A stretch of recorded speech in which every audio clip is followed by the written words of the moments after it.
కాదు ఒక రాజకీయ పార్టీకి తొత్తులాగా తీశారని చెప్పేసి పిటిషన్ వేశారు సినిమా రానివద్దు అని చెప్పేసి. సో మీ అభిప్రాయం ఏంటంటే?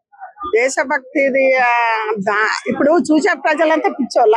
ఇప్పుడు చూసే ప్రజలంతా ఆ సినిమాలో ఇలా ఉంది అలా ఉందని విమర్శించుతారు. ఎవరైనా చూసి అన్నప్పుడు, జనాలు చూసి అన్నప్పుడు, ఏ లాయర్ అయినా ఏదైనా ప్రభుత్వం పట్టించుకొని ఈ సినిమాలో ఈ రిమార్క్ ఉంది, ఇది నడవకూడదు అని ప్రజలు నిర్ణయించాలి. ఇప్పుడు నీ చేతుల్లో నా చేతులు ఉంటది. అది ఏదైనా ప్రజలు చూసి ఈ సినిమా బాగుందంటే బాగుంది అంటారు, బాగాలేదంటే బాగలేదు అనుకున్నాను.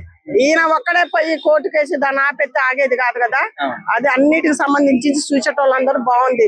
కొన్ని మంచి మంచి వర్డ్స్ కూడా మెసేజ్ దేశానికి ఇచ్చారని అందరు అనుకుంటారు. దాన్ని బాగలేదని ఎవరు అంటారు? అయితే ఆల్మోస్ట్ ఈ సినిమాలో 90% కూడా పాకిస్తాన్ నుంచి మన దేశం పైన చేసినటువంటి అటాక్స్ గురించి, ముంబై హోటల్లో బాంబు గురించి కావచ్చు, ఆపరేషన్ సింధూర్ గురించి కావచ్చు, ముఖ్యంగా మన దేశం నుంచి ఒక పర్సన్ ఆ దేశంకి వెళ్ళి వాళ్ళు చేసిన కుట్రల్ని తెలుసుకోవడానికి మెయిన్ క్యారెక్టర్ చూపించారు. దీంట్లో ఏం తప్పు ఉందండి? అసలు ఏం తప్పు లేదు. కొన్ని తెలియని వాళ్ళకు, ఈ కాలం గానీ ఏ కాలం తెలియని వాళ్ళకి ఆయన ఆ సినిమా ద్వారా ప్రతి ఒక్కరికి తెలియజేర్చిండు.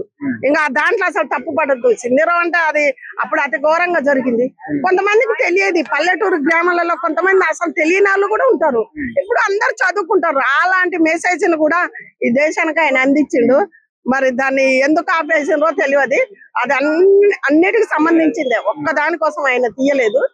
ఓవరాల్ గా ఏంటంటే ఇప్పుడు ఇది దేశభక్తికి సంబంధించిన సినిమా. అవును, మన దేశంలో ఉంటూ మనందరం భారతీయులమై మన దేశభక్తికి సంబంధించిన సినిమాని నెగిటివ్ గా ఎందుకు మాట్లాడుతున్నారు? వీళ్ళని ఏమనాలి అంటే మీరు ఏం చేస్తారు? వాళ్ళని ఏమనాలంటే వాళ్ళని మూర్ఖులు అనాలో ఏమనాలో.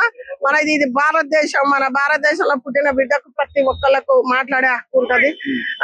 వాళ్ళు హక్కు ఉంటదంటే గీలాంటి బాగలేదు అందానికి కాదు, మంచిగా ఉంది అనాలి. బాగలేదని నువ్వు ఒక్కడి ఇద్దరు ముగ్గురు అంటే అది ఎవరిది నడవది. ప్రతి ఒక్క భారతీయుడు అనాలి ఈ సినిమాలో ఇది ఉంది, ఇది వద్దు, ఇది ఇలా ఎందుకు పెట్టినా విమర్శించినాక అది ఆలోచించి అలా ఇది కాదని కోర్టు కేసిన సినిమా ఆపిన ఒక పాయిద గాని ఎవడో ముఖముఖం తెలియనోడు ఆ సినిమాలో అది ఉంది ఇది ఉందని ఆపితే అది ఏమన్నా ఉందా? అది కరెక్ట్ కాదు కదా. ఆయన తెలియని వాళ్ళకి మంచి మెసేజ్ ఇచ్చిండ్రు.